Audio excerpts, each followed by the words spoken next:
Hello students, I am Jagjot Singh and I will be discussing physics portion of this paper. Okay students, don't forget to attend the workshop on the Monday.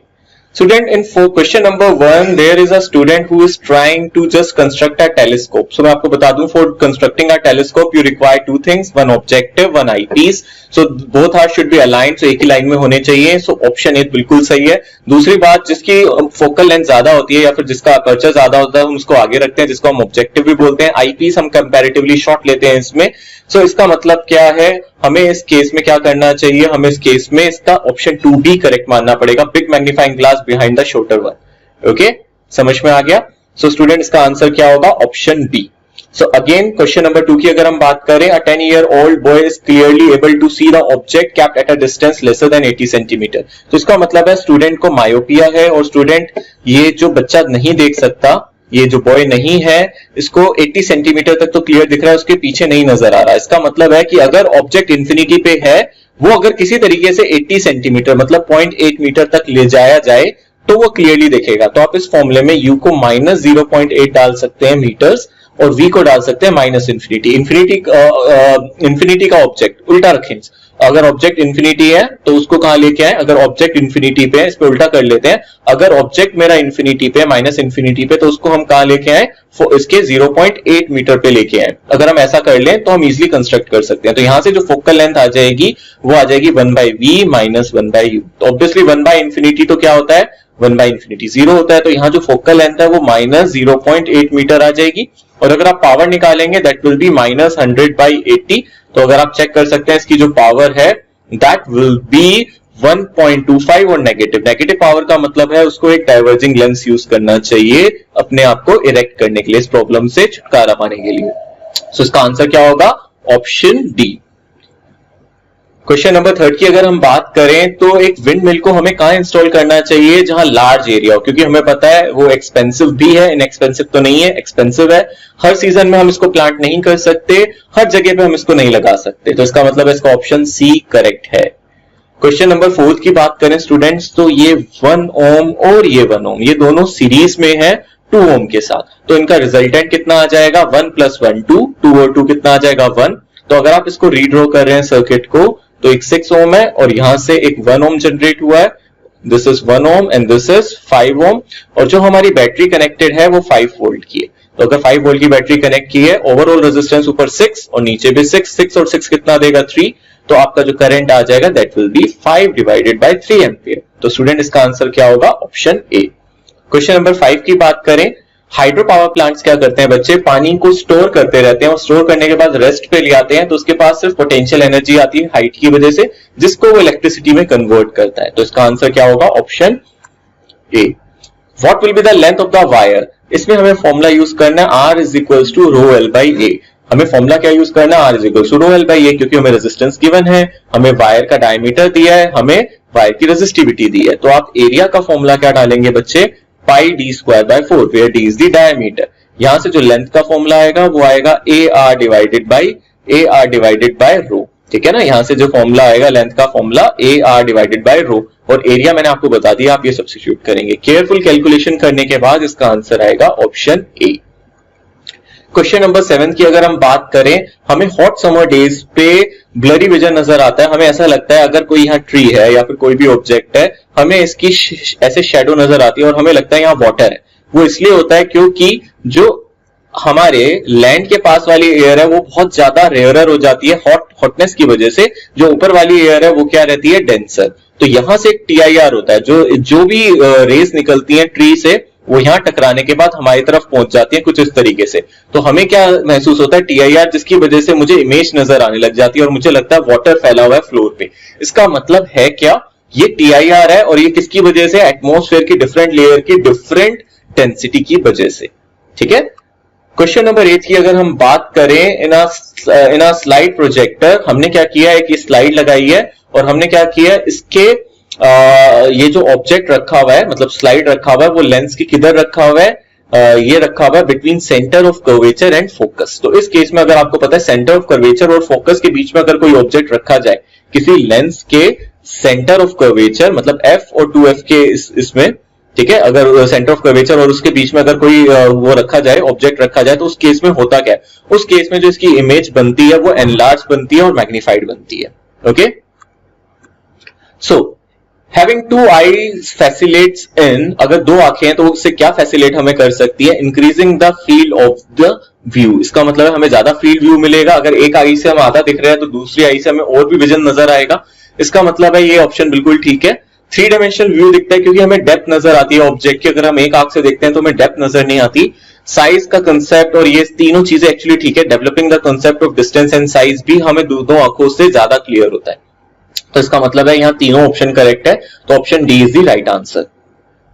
Question number अगर 10th की बात करेंगे बच्चे, एक stationery charge है और अगर हम उसको मैग्नेटिक फील्ड में रख रहे हैं तो कुछ फर्क नहीं पड़ता, क्योंकि अगर चार्ज मूव कर रहा होता है तभी उस पर फोर्स लगता है, अगर उस पर कोई वेलोसिटी है तभी उस पर फोर्स लगता है, क्योंकि मूविंग चार्ज करंट है और करंट पे मैग्नेटिक फील्ड में फोर्स लगता है। अगर स्टेशनरी चार्ज है तो वो करंट कॉन्स्टिट्यूट नहीं करेगा और कोई फोर्स नहीं लगेगा। इसका मतलब है कोई फोर्स नहीं लगेगा, तो सॉरी कोई फोर्स नहीं लगेगा, इसका मतलब है फोर्स कितना हो जाएगा आपका, जीरो हो जाएगा। तो इसका मतलब है वो मूव नहीं करेगा और वो रेस्ट पे रहेगा। क्वेश्चन नंबर 11 की अगर हम बात करें, refractive index of glass with respect to vacuum क्या होगा, speed of light in vacuum upon speed of light in glass. तो speed of light in vacuum क्या हो जाएगा, जो भी आपको रिफ्रैक्टिव इंडेक्स दे रखा है इसमें आप 2 × 10⁸ जो स्पीड दी आप मल्टीप्लाई करेंगे तो 3 × 10⁸ मीटर पर सेकेंड ये स्पीड आ जाएगी आपकी वैक्यूम में।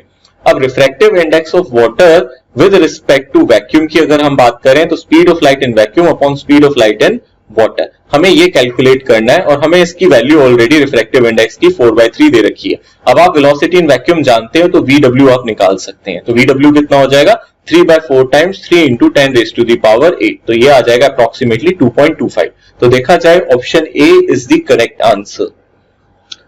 क्वेश्चन नंबर 12 की बात करें, एक कॉन्केव मिरर है, वो 3 टाइम्स मैग्नीफाइड इमेज बना रहा है। इसका मतलब है m = v/u। तो हमारा जो v है वो कितना हो जाएगा, 3 टाइम्स u। इसका मतलब हमारा अगर मिरर यहां इस तरीके से प्लेस्ड है और ये कॉन्केव मिरर है तो मैग्निफिकेशन नेगेटिव होती है, तो -v/u है, तो v = -3u भी लिख सकते हैं। तो अगर आपका ऑब्जेक्ट यहां पड़ा है 20 सेंटीमीटर पे तो इमेज आपकी बनेगी 60 सेंटीमीटर पे। कहां बनेगी, 60 सेंटीमीटर पे, तो यहां इमेज बनेगी। तो अगर आप इस डिस्टेंस की बात करेंगे तो ये देखने से ही समझ में आ रहा है ये डिस्टेंस होगा 40 सेंटीमीटर। तो आंसर क्या होगा, ऑप्शन सी। क्वेश्चन नंबर 13 की बात करें तो पोटेंशियल डिफरेंस कितना होगा, आपके ब्रेन का रेस्ट पोटेंशियल है -65 मिलीवोल्ट और एक्टिवेटेड का पोटेंशियल है 40 मिलीवोल्ट। तो अगर आप पोटेंशियल डिफरेंस की बात करेंगे तो आ जाएगा 40 - -65, ये कितना आ जाएगा, 105 मिलीवोल्ट। तो अगर आप बात कर रहे हैं पावर की, पावर का फॉर्मूला होता है I × V और टोटल करंट कितना हो जाएगा, एक न्यूरॉन का करंट और नंबर ऑफ न्यूरॉन, तो 10⁻⁹ इंटू नंबर ऑफ न्यूरॉन्स कितने दे रखे हैं, नंबर ऑफ न्यूरॉन्स है 8 × 10⁸, ये टोटल करंट और वोल्टेज हमारी 105 × 10⁻⁻3। अगर आप टोटल इसको मल्टीप्लाई करेंगे तो अप्रोक्सीमेटली आपका आंसर आ जाएगा ए। क्वेश्चन 14 की अगर हम बात करें तो बच्चे यहां से ये शॉर्ट सर्किट हो रहा है, आप देख सकते हैं इस पॉइंट में कोई भी करंट जाएगा तो ये करंट यहां से यहां निकल जाएगा, या फिर डायरेक्शन आप उल्टी भी ले सकते हैं बैटरी के अकॉर्डिंग। तो आप देख सकते हैं 6 ओम से कोई करंट पास नहीं करेगा, इसका मतलब ये यूजलेस है, इसको हम शॉर्ट सर्किटिंग भी कहते हैं। तो सारा करंट यहाँ ए बी से ही पास कर जाएगा। तो देखा जाए ओवरऑल जो रेजिस्टेंस है मेरे पास 2 5 ओम के हैं जो पैरेलल में है, तो इफेक्टिव रेजिस्टेंस की बात करें वो 5/2 आ जाएगा। ओके, और टोटल करंट की बात करें तो टोटल वोल्टेज है 5 डिवाइडेड बाय 5/2, तो ये आ जाएगा 2 एम्पियर। तो टोटल करंट सर्किट में होगा 2 ampere. Last question, question number 15 की अगर हम बात करें तो एक लैंप कनेक्टेड है 100 ओम, 50 ओम का टोस्टर और 500 ओम का एक वाटर फिल्टर हमने कनेक्ट किया है 220 वोल्ट से। तो अगर आप इसका इफेक्टिव रेजिस्टेंस निकालना चाहते हैं तो आप निकाल सकते हैं 1/500 plus 1 divided by 100 plus 1 divided by 50। इसका इफेक्टिव अगर आप निकालेंगे तो बच्चों इसका जो भी इफेक्टिव आएगा वो कितना आएगा, आप इसका इफेक्टिव अगर कैलकुलेट करेंगे तो 31.25 आएगा, आप चेक कर सकते हैं। उसी से आपका आंसर आ जाएगा बी। आप करंट भी निकाल के देख सकते हैं, करंट 7 एम्पियर के आसपास आ जाएगा। Okay, so student, that was all about physics. Now we will move to the next section of the paper. Hello everyone. So welcome to GoPrep channel. Now we are going to discuss class 11 JEE slot 4 chemistry paper. I hope आप सभी ने इस chemistry paper को enjoy किया होगा और जिन बच्चों ने पेपर नहीं दिया है नेक्स्ट लॉट में पेपर जरूर ट्राई करें, और मंडे को हमारा वर्कशॉप अटेंड करना ना भूलें। चलिए, समय की कमी है, हम लोग सेशन को स्टार्ट करते हैं। An element X has 6 electron in L cell. तो अगर L में 6 है तो K में जरूर 2 होगा। तो ये 8 ये कौन है बच्चा? ऑक्सीजन है। अब बड़ी इजी वे में इसे पहचान गए। तो इसके पास प्रोटॉन कितने होंगे? 8 होंगे, ठीक है। और ये 16th ग्रुप का है और सेकंड पीरियड का है, ठीक है, सबको पता चल गया। अब देखते हैं, तो पूछा है क्या क्या इनकरेक्ट होगा। So it's belongs to period 9, सरासर झूठ बोल रहा है ये पीरियड 2 का है। इट एटम कंटेन 8 प्रोटॉन, हाँ बिल्कुल सही है, ऑक्सीजन है तो 8 ही प्रोटॉन होगा क्योंकि न्यूक्लियस में वही रहेगा, ठीक है, तो ये सही है। इट हैज वैलेंसी ऑफ 7, झूठ बोल रहा है, इसकी वैलेंसी होगी 2 क्योंकि इसको नोबेल गैस कॉन्फ़िगरेशन को पूरा करने के लिए 2 इलेक्ट्रॉन चाहिए, तो ये भी गलत हो गया। It can accept 2 electron to acquire noble gas configuration, yes बिल्कुल सही बोल रहा है। An element X is sulphur, no this is oxygen, तो 3 गलत हो गए। 1 3 and 5. So right answer is D. Right answer is D. So next, the reaction between carbon and oxygen can be represented as, देखो ये heat release कर रहा है, तो एक्सोथर्मिक भी होगा, ये कंबसन भी हो रहा है, इसको कंबसन भी कहेंगे, ऑक्सीजन के प्रेजेंस में जल के CO2 बना रहा है, ठीक है, कंबसन हो गया। इसके बाद इसको कॉम्बिनेशन रिएक्शन भी बोलेंगे, दो मिलकर एक प्रोडक्ट बना रहा है, तो बेस्ट पॉसिबल 1 3 4 हम कह सकते हैं। तो फिर से आंसर डी हो गया आपका, तो फिर से आंसर आपका क्या हो गया? डी हो गया। Next, select the correct strong electrolyte among the following. यार स्ट्रॉन्ग इलेक्ट्रोलाइट क्या है? जो जितने मॉलिक्यूल दोगे सारा का सारा ब्रेक डाउन हो जाएगा। तो सोडियम हाइड्रोक्साइड और सल्फ्यूरिक एसिड, कोई कंफ्यूजन ही नहीं है, 3 and 4। एसिटिक एसिड बहुत कमजोर होता है, और ये तो नॉन इलेक्ट्रोलाइट होता है, ठीक है। Next, hydrogen is used in the extraction of metal because, कोई भी मेटल ऑक्साइड है सपोज, तो किसी भी स्पीसीज से अगर थर्ड पार्टी रिएजेंट से रिएक्शन करवाते हैं तो मेटल को फ्री कर देगा और खुद अपना ऑक्साइड बना लेगा, तो इसको क्या करेगा? रिड्यूस, और खुद क्या होगा? ऑक्सीडाइज, तो इसको क्या कहते हैं? Reducing agent. तो हाइड्रोजन किसकी तरह काम करता है मेटल के एक्सट्रैक्शन में? Reducing agent. कुछ केसेस में मेटल भी हाइड्रोजन रिड्यूसिंग एजेंट की तरह इस्तेमाल होता है। अगर मेटल के एक्सट्रैक्शन में इस्तेमाल कर रहे हैं तो इसका काम होता है एज ए रिड्यूसिंग एजेंट, ठीक है। चलिए, तो right answer is a. Next, identify the following do not represent the Bohr model. किस सेल में 4 इलेक्ट्रॉन नहीं हो सकता? ए नहीं होगा। 1 2 3 4 5 6 7 8 9, एल सेल में 9 इलेक्ट्रॉन नहीं हो सकता, तो यही दिख रहा है 1 and D, A and D, देख लीजिए डी आंसर हो गया। सो डी आंसर हो गया। Next, an atom X in the form of 2 different isotopes, namely X10 and X11. So, और 11:12 प्रोपोर्शन में पाया जाता है, ठीक है। तो एवरेज एटॉमिक मास क्या होगा? यार ये तो बहुत इजी हो गया। एवरेज एटॉमिक मास क्या हो गया? 10 into 11 into 12 into 11, ठीक है। इसका जो आइसोटोप जो मास है उसको हम मल्टीप्लाई किससे करेंगे बच्चों? 10 से, क्योंकि 11% पाया जाता है, नीचे पढ़ा होगा। 11 + 12 दोनों को रोक देंगे, तो इसका आंसर जो मेरे पास आ रहा है 10.852 आ रहा है। हाँ, कई लोग कह सकते हैं कि सर ऐसे कैसे किया, तो आप ये भी कर सकते थे, इसको आप मान सकते हो 11x, इसको मान सकते हो 12x, x तो x कैंसिल हो जाएगा, उससे कोई फर्क नहीं पड़ता, ठीक है। बहुत इजी क्वेश्चन था, समझ। एक बार फिर से बता दूं, एवरेज एटॉमिक मास आइसोटोप्स का क्या हो जाएगा? पहले का एटॉमिक मास 10 है, उसका परसेंटेज प्रोपोर्शन क्या है? 11x मान लेते हैं, ठीक है, प्लस दूसरे का आइसोटोप का मास क्या है? 11, ये 12x, और दोनों को जोड़ दो, तो इसका आंसर ए बहुत इजी वे में आ जाएगा। Next, select the correct statement regarding chromium configuration. आपको पता है क्रोमियम क्या होता है बच्चों? बहुत इजी क्वेश्चन है, बहुत इजी क्वेश्चन है, इसका आंसर होगा ए, क्योंकि ये इसका होना चाहिए था अफवाऊ से 4s2 3d4, बट ये नहीं होता है, क्योंकि एक इलेक्ट्रॉन अगर यहां चला जाएगा तो 3d5 हाफ फील्ड स्टेबल हो जाएगा, 1 2 3 4 5, ये सिमेट्रिक बन जाएगा। आपको पता है nature like symmetricity, so half field d orbital is more stable, so इसका आंसर डी होता है, हाफ फील्ड स्टेबल। ये अफवाऊ का एक्सेप्शन है, ओके। सो नेक्स्ट बढ़ते हैं, ए हो जाएगा। इसमें आंसर बच्चा आपका डी भी हो सकता था, electronic configuration. This is 4s1 3d5 3d5 4s1, इसमें कोई फर्क नहीं है बच्चों, तो आपको बोनस नंबर इसमें मिल जाएगा, ठीक है। उसे कोई फर्क नहीं पड़ता है कि किसे पहले 4s1 होना चाहिए 3d, ये लिखने का तरीका है। कई लोग 4s1 को पहले लिख देते हैं, एनर्जी कम होती है इसलिए। कई लोग 3d को पहले लिख देते हैं, 3 सेल पहले। तो अगर आप डी भी आंसर कर दोगे तो आपके मार्क्स में गलती नहीं होनी चाहिए, ठीक है। नेक्स्ट बढ़ते हैं। Which of following is not a nitro derivative?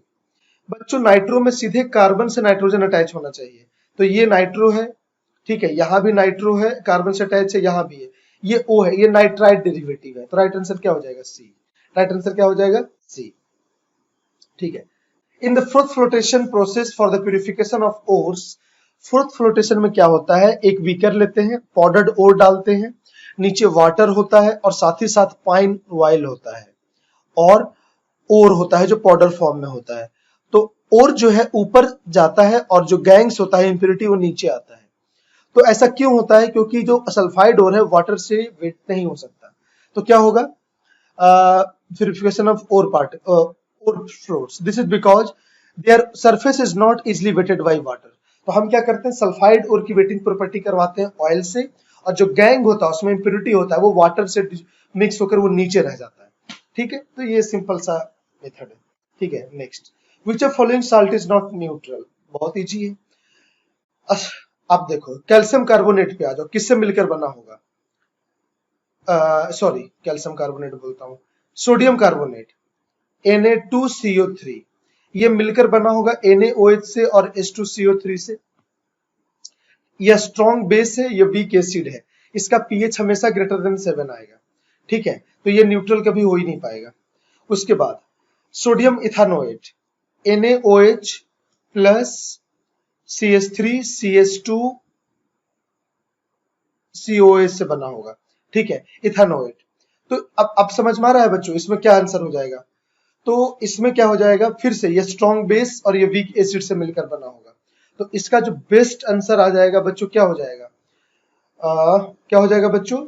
Basic salt है। ये सारे के सारे इनका जो सॉरी फोर्थ एंड फिफ्थ का जो आंसर आएगा हमेशा पीएच 7 से बड़ा आएगा, okay. 1.8 gram of glucose, glucose इसका फॉर्मूला होता है C6H12O6, मोलर मास होता है 180 ग्राम, 36 gram of water in beaker, the total number of oxygen. बहुत बेसिक क्वेश्चन क्लास 9th का है, मैं इसको आंसर करवाता हूं। देखिए C6H12O6, ओके, और ये है वाटर। तो पहले इसका मोल निकाल लीजिए। तो मोल ऑफ ग्लूकोज कितने हो जाएंगे बच्चों? 1.8 डिवाइडेड बाई 180, ठीक है। तो इतने मोल आ गए, तो इसमें नंबर ऑफ मॉलिक्यूल कितने हो जाएंगे? इनटू Na से मल्टीप्लाई कर दोगे, ये हो जाएगा, सॉरी मॉलिक्यूल्स टोटल कितने हो जाएंगे ग्लूकोज के? 1.8 इंटू 180 इंटू Na, और ऑक्सीजन एटम कितना हो जाएगा उसका? 6 multiply 1/8 divided by 180 into Na। Na means Avogadro constant, देखो यही किया ना। तो ये total number of atom of oxygen आ गया इन ग्लूकोज। अब H2O का मोल क्या होगा? 36/18। टोटल नंबर ऑफ मॉलिक्यूल्स क्या हो जाएगा? 36/18 इंटू Na, ठीक है, इंटू Na। और ऑक्सीजन एटम कितना हो जाएगा? पर एटम एक है तो इंटू 1। सो इसने यहीं पे कर दिया गया, तो दोनों को ऐड कर दिया गया और आंसर सिंपली आपको कैलकुलेट कीजिएगा, आंसर आ जाएगा।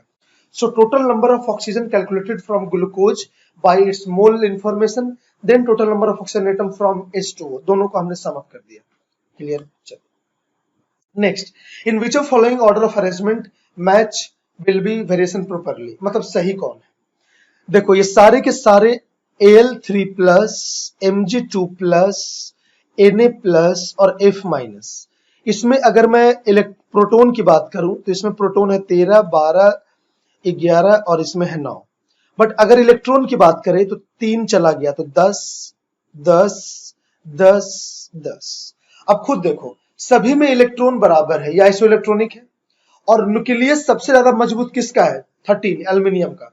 तो जिसके पास प्रोटॉन ज्यादा होगा और इलेक्ट्रॉन कम होगा, तो ये 13 प्रोटॉन 10 इलेक्ट्रॉन को पुल कर रहा है अपनी तरफ। तो ज्यादा फोर्स से कौन पुल करेगा? एल्युमिनियम, तो साइज छोटा हो जाएगा। और ये बेचारा 9 प्रोटॉन 10 को पुल कर रहा है, तो सबसे कमजोर तरीके से अपनी तरफ पुल करेगा, तो जिसके कारण F माइनस का साइज सबसे बड़ा होगा, तो ये बिल्कुल सही कह रहा है। दूसरा, फर्स्ट आयनाइजेशन एंथैल्पी नाइट्रोजन की ऑक्सीजन से ज्यादा होती है due to half filled stability. Nitrogen होता है P3 में और ऑक्सीजन होता है P4 में, तो नाइट्रोजन एक्सीड कर जाता है ऑक्सीजन से, तो ये तो गलत बोल रहा है। और इलेक्ट्रॉन एफिनिटी जो होता है वो क्लोरीन का ज्यादा होता है फ्लोरीन से, ये भी गलत बोल रहा है। ये इलेक्ट्रॉन गेन एंथैल्पी है ना, तो ये गलत बोल रहा है और ये बिल्कुल सही है, नीचे जाने पर साइज बड़ा होता है। तो 1 और 4 किस में होगा देख लीजिए, A and D, right answer is C. Next, in the displacement reaction between aqueous silver nitrate and copper, AgNO3 plus copper, बिल्कुल होगा क्योंकि ये सीनियर है, इससे ये जूनियर है, रिप्लेस कर देगा, तो नाइट्रेट कॉपर नाइट्रेट बन जाता है येलो कलर का। If copper is not available then element can be used in the place. यार Ag को कौन रिप्लेस कर सकता है जो उससे सीनियर हो, तो उससे सीनियर कौन हो जाएगा, यहाँ पे देख लीजिए लेड है आपका, क्या हो जाएगा, लेड आपका सीनियर है, बहुत इजी वे में आंसर हो जाएगा। ठीक है, number of atom present in 1 kg of silver are, तो 1 kg, तो मोल क्या हो जाएगा, मोल क्या हो जाएगा बच्चों, 1000 डिवाइडेड बाई 108 मोल आ जाएगा। ये कितने लोग, इसमें तो गलती किसी ने नहीं किया है ना, ठीक है, 108 आ जाएगा, ये हो जाएगा इसका नंबर ऑफ मोल।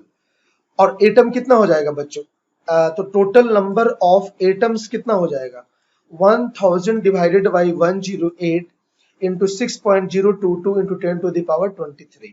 क्या ये सबका आंसर आया है, एक बार बनाकर देखिए। तो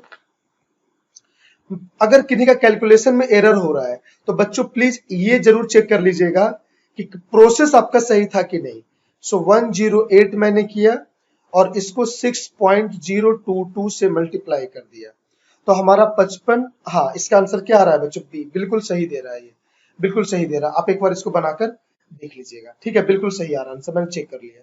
सो राइट आंसर इज बी।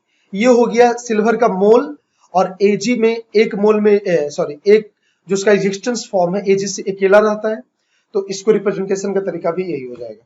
ठीक है, select the correct statement regarding ionic compound, क्या हो जाएगा, ionic compound, correct statement, ionic compound radially dissolved in non polar, नहीं, लाइक डिसॉल्व लाइक, आयनिक क्या होते हैं, पोलर, तो ये पोलर में ही डिसॉल्व होंगे, तो ये गलत है। आयनिक सॉलिड कंडक्ट इलेक्ट्रिसिटी, ये भी झूठ बोल रहा है, NaCl इलेक्ट्रिसिटी कंडक्ट नहीं करता, वो मोल्टेन स्टेट में या एक्वा सॉल्यूशन में कंडक्ट करता है, क्योंकि कंडक्शन होने के लिए या तो इलेक्ट्रॉन या तो आयन चाहिए, तो अपने सॉलिड फॉर्म में कंडक्ट नहीं कर सकता है। आयनिक कंपाउंड्स का क्रिस्टलाइन नेचर, यस जनरली ये क्रिस्टलाइन नेचर का होता है, बिल्कुल सही बोल रहा है। ठीक है, सॉफ्ट कंडक्टाइल नहीं, जनरली ये मजबूत होते हैं। So right answer is best option क्या लग रहा है, सी। ओके, आई होप सारे क्वेश्चंस आपको समझ में आ गए होंगे, और जिन बच्चों ने पेपर नहीं दिया है नेक्स्ट स्लॉट में जरूर अटेंड करें, और मंडे को हमारा वर्कशॉप अटेंड करना ना भूलें। So see you in the next discussion. Bye. Hi students, how are you? So let's discuss the solutions for the final slot 4 of class 11 JEE Mathematics GTSE 2020. Let's start students.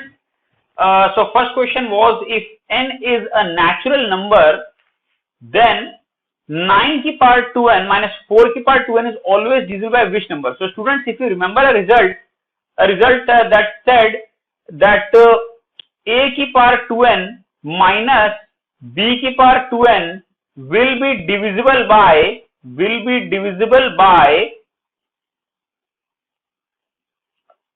both a plus b and a minus b. Reason is simple students. Suppose you replace a with x. I'm removing my camera frame for some time.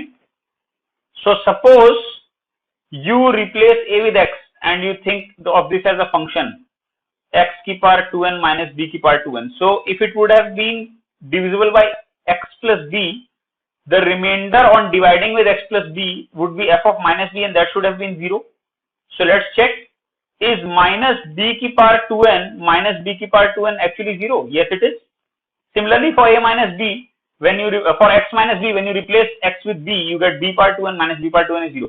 I hope you understand, because this is even power, so it will become plus b power 2n, so it will cancel off and give 0. So that means a plus b and a minus b both. So that means 9 plus 4 and 9 minus 4, students, that's 5 and 13 both. So answer is C. Let's go to the next question.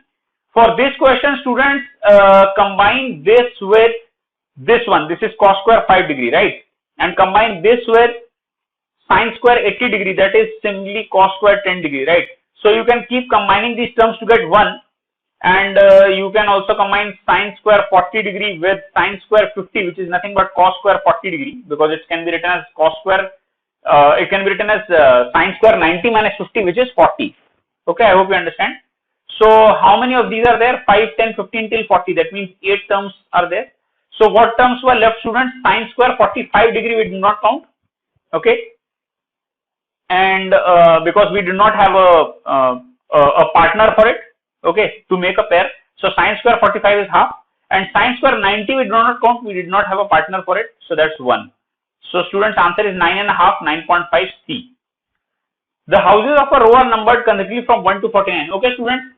So such that sum of houses preceding number x is equal to sum of the numbers x after house x. Let this be house x. So can I say that if this is, let's say, the nth term, can I say that the sum of n minus 1 terms should be equal to the total sum of 49 terms minus the sum of n terms? Because this sum n minus 1 terms is same as this sum, and this sum is what? This sum is S49 minus Sn, right? Because this much is Sn. So if you subtract S49 minus Sn, you will get this part. So this box is nothing but what? It's S49 minus Sn, because this we have taken as the nth term, the house x. Okay. So that means sum of n minus 1 term. So now this is basically sum of first n minus 1 natural number. So n minus 1 into n by 2 equal to 49 into 50 by 2 minus n into n plus 1 by 2. So students, solve this to get n equal to 35. That means it was the 35th house, and then just put it in this equation. Put x as 35. Okay, put x as 35 to get k as 55. Okay, students. So answer is C. Okay. Which of the following represent quadratic whose solution set? So students, sum of roots over here is 1. So minus x square minus sx plus p equal to 0 is the equation. So sum is 1. So minus sx plus p, product is 6, minus 6, sorry. So this is the equation, and this matches with C if you multiply with 3. Okay, students. Now we are dividing the cone with a plane such that the volumes are equal. Let this be the axis, let this be the cut. That means this volume should be equal to this volume. Okay, students. So take this height as h1 and take this total height as h. Okay. So now what we can say is that the volume of the smaller cone, that means this one, the volume of let me just label it for you. Let's call this A, B, C, D, E. So I'm talking about volume of ABC. Volume of ABC cone, that is 1/3 of pi into, okay, let's take the radii as R1 and R. So let's say this is R1 and let's say this is R. Okay. So it's 1/3 pi R1 square H1 should be equal to half of the volume of the full cone AD, because the plane is dividing it into exactly half. So 1/3 into pi R square into H. Okay, students, I hope this is clear. So this can be written as what? R1 by R the whole square into H1 by H.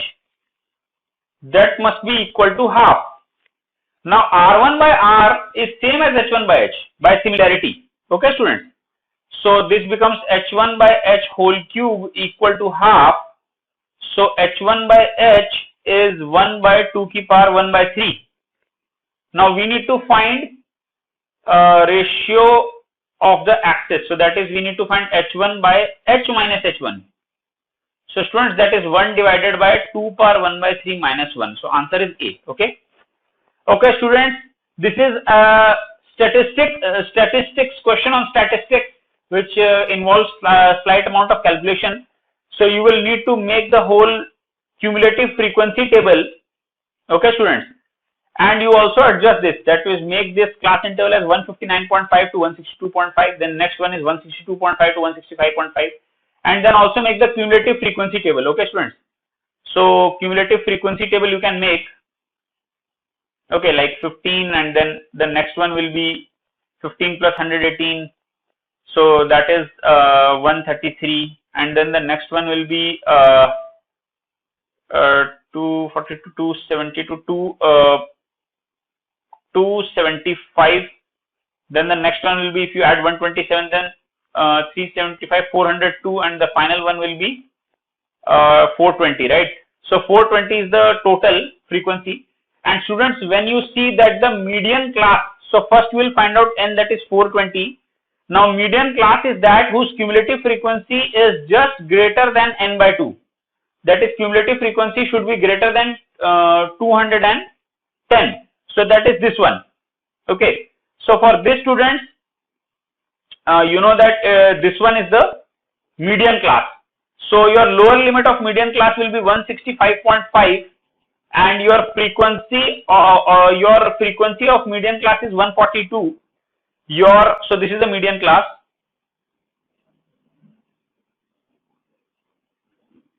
Okay, this one 166 to 168, but you have to change it to 165.5 to 168.5. Then your cumulative frequency of previous class is 133, as you can see here. Then your H, that is class width, is 168.5 minus 165.5, that is 3. Okay, students, so these are the values that you need to substitute in the formula. Look at the top left of the screen. Formula is L plus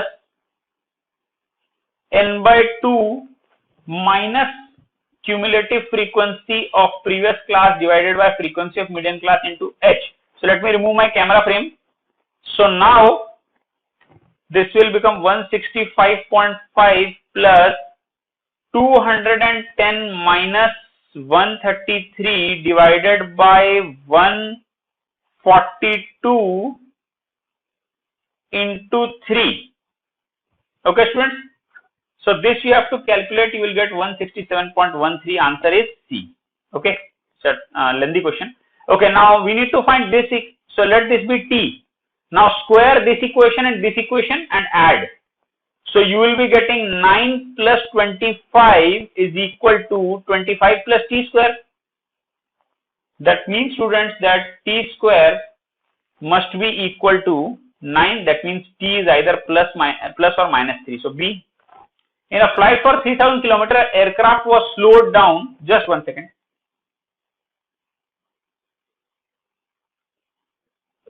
Okay, students. So in a flight for 3000 km, aircraft was slowed down due to bad weather. Its average speed for the trip reduced by 100 kilometers per hour. So I can say that the new time taken was V minus 100. And the usual time taken, students, was 3000 divided by V. This was the usual time when the usual speed was V. So now the new time taken was more by 1 hour. So this must be equal to 1, student. So just solve this equation to get V square minus 100V minus 3 lakh equal to 0. And from here, when you factorize, you will get velocity as either 600 or minus 500, but velocity cannot be negative. So students, the answer is 600. Okay, students. So now look at this question. They are collinear and I want to do it by slope method. Okay, you can do it by area of triangle equal to 0, but I want to do it by slope method. So slope of AB is same as slope of BC. So students, what is slope of AB? It is simply difference of y coordinates by difference of x coordinate. That means 6 divided by x plus 3 equal to slope of BC is what? 1 divided by minus 10. So what do we get, students? X plus 3 is minus 60. So answer is minus 63. That is A. Okay, students. Now we need to find this expression.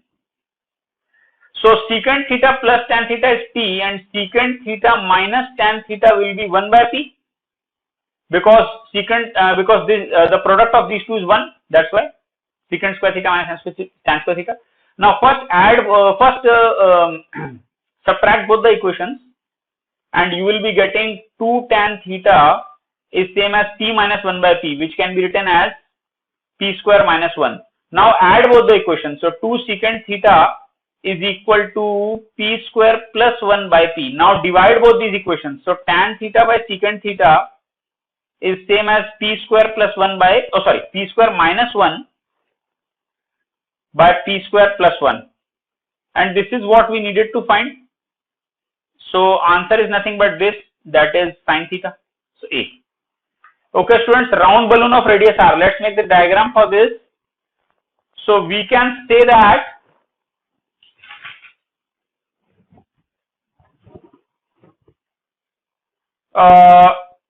this can be the balloon, this is the center, this is the ground.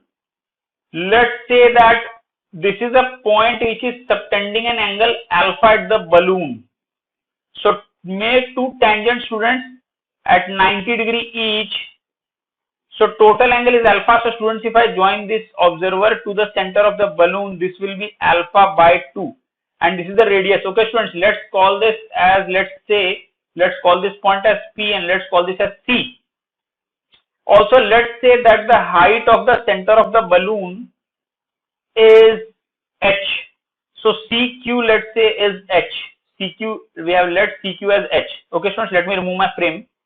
Okay, so let CQ equal to h. So students, first equation will be from triangle. Okay, let's call this A. So from triangle CPA, sin alpha by 2 is nothing but r by CP. And from triangle, okay, now center is subtending an angle of elevation of beta. So angle CPQ is beta. So sin beta is same as h by CP.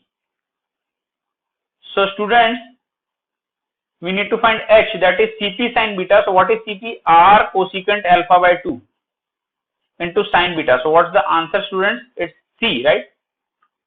Okay. The sum of integers from 1 to 500 which are multiples of 2 over 5. Students, we need to use the inclusion exclusion principle.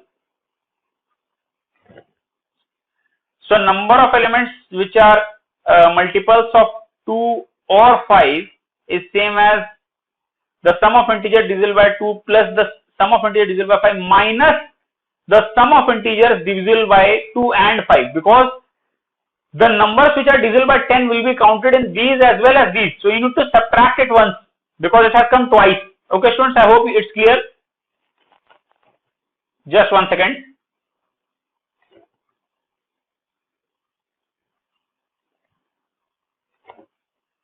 Now sum of numbers divisible by 2. So this is what? It's basically 2 plus 4 plus 6 up till 500. So there will be 250 such numbers, and then add the ones which are divisible by 5 up till 500. There will be definitely 100 such numbers, and then you need to subtract. I'm sorry, not minus, not plus. So then you need to subtract the ones which are divisible by 10. Okay, now let me remove my camera frame. So this is a simple formula, n by 2 times a plus l, right? So n by 2, that is 125 times a plus l. Next term n by 2 times a plus l. Next term n by 2, minus sign.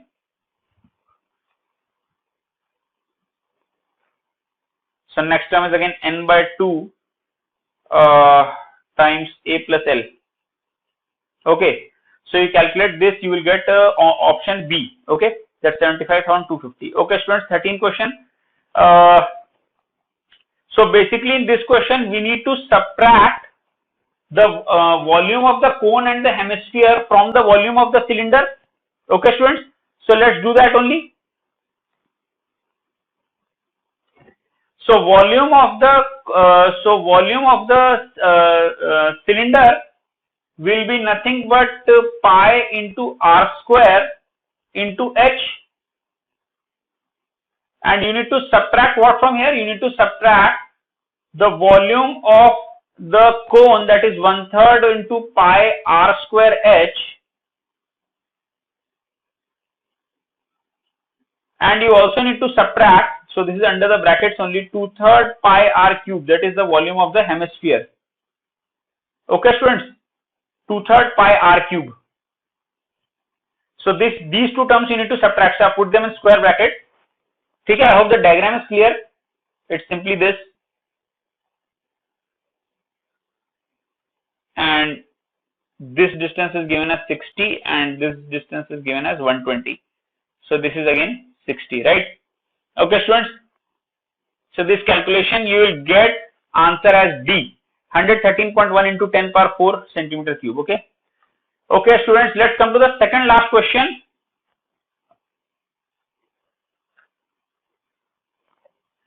Over here, just make a circle. Let me remove my camera frame. Make a circle, okay, and join this. Okay, let's say this is a tangent, and let's extend this tangent, and let this perpendicular be H and this perpendicular be at K. Okay, so students, this is, let's say, A and B. Okay, this is R, and R. This is O. So students, firstly,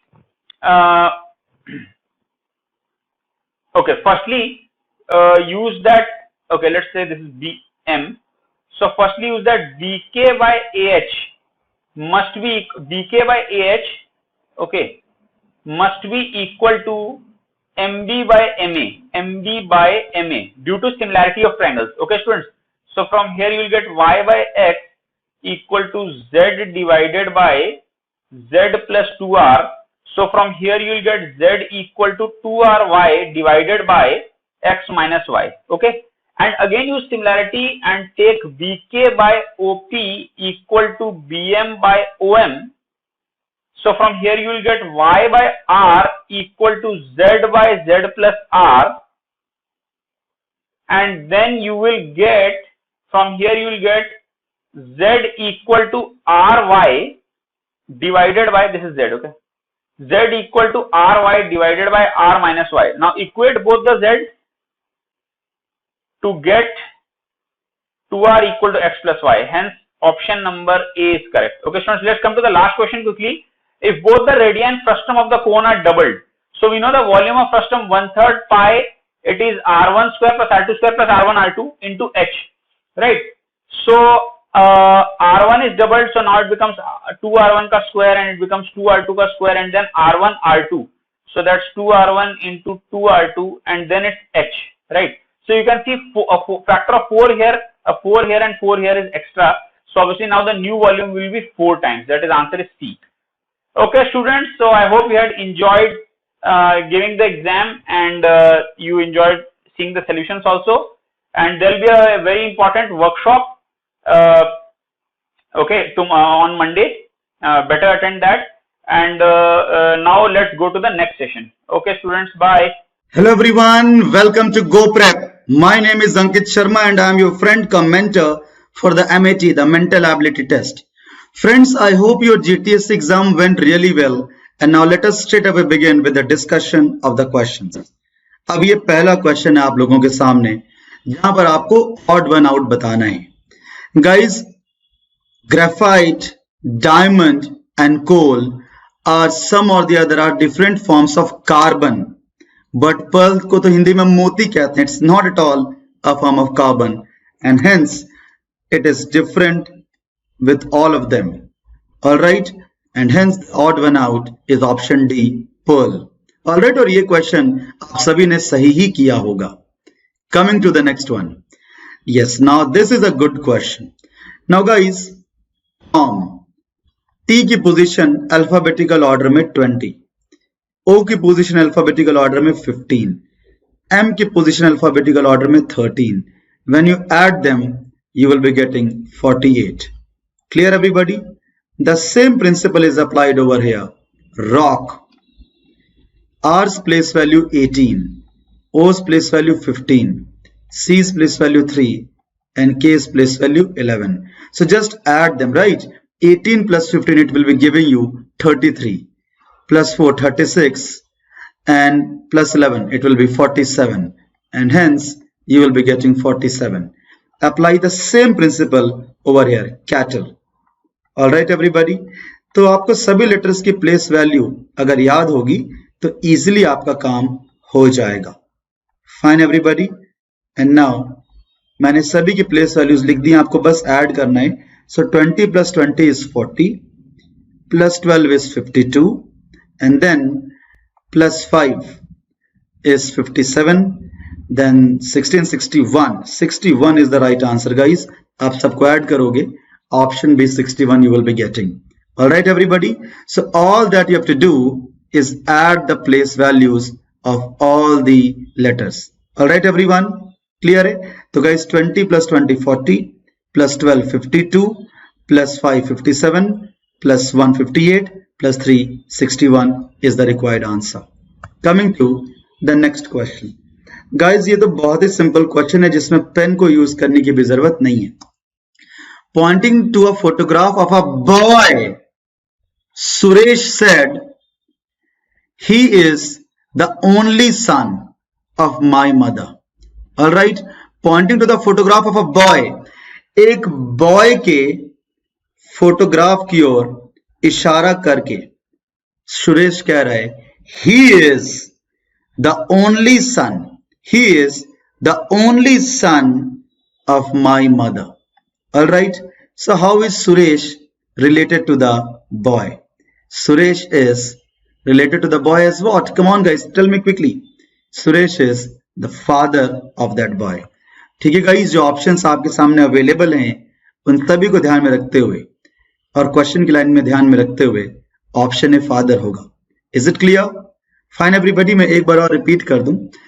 एक boy है, या आप इसको ऐसे देखो, my mother, तो आप इसको खुद पे कंसिडर करो. My mother, my mother's only son is me and his son, that means my son. So basically I am the father. I am the father.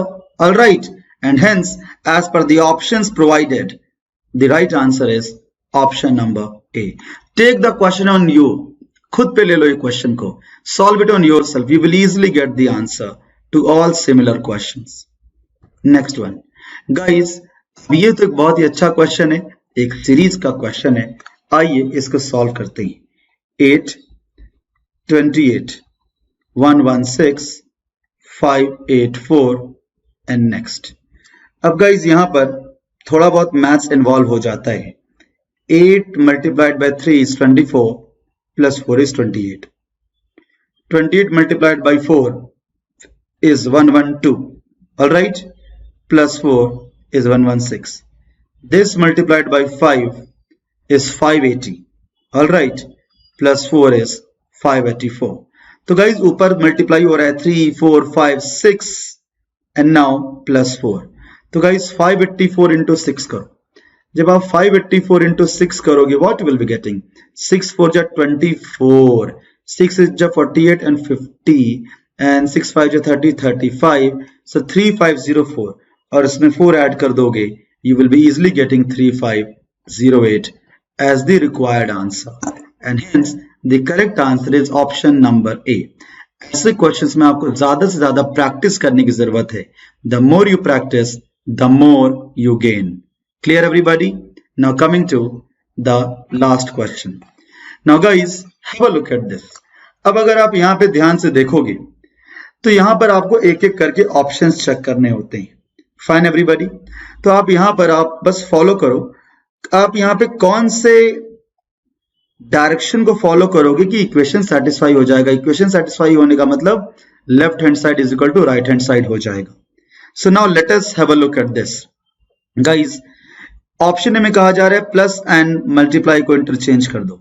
जब आप प्लस एंड मल्टीप्लाई को interchange करोगे तो प्लस यहां, multiply यहां. Then 2 and 4 को भी interchange करने कहा जा रहा है तो 6 बस यहां होगा. एंड यहां पे देखो गाइस, इसको जब आप सॉल्व करोगे तो 4 2 जा 8 plus 6 will not give you 16. 4 2 जो 8 plus 6 will give you 14 and not 16, and hence option A is not a correct answer. Option B को देखो. Option B ने कहा plus and multiply को इंटरचेंज कर दो and 2 and 6 को इंटरचेंज कर दो, which means 4 will be here. और अब देखो गाइस, जब इसको आप सॉल्व करोगे you will be getting 6 4 जा 24 plus 2 that is 26. It is not equal to 16. So guys, you have to just follow the BODMAS parameters, the BODMAS rule. And now आप देख सकते हो बी भी आंसर नहीं है. And now let us come to C. B answer था नहीं, A answer था नहीं. Now let us come to C. C कह रहा है कि प्लस एंड मल्टीप्लाई को इंटरचेंज कर दो एंड देन 4 and 6 को इंटरचेंज कर दो, right. So 4 will be here, 6 will be here, 2 will be as it is. अब इसको सॉल्व करो as per the BODMAS rule. 6 to 12 plus 4 will be giving you 16 and that is the right answer.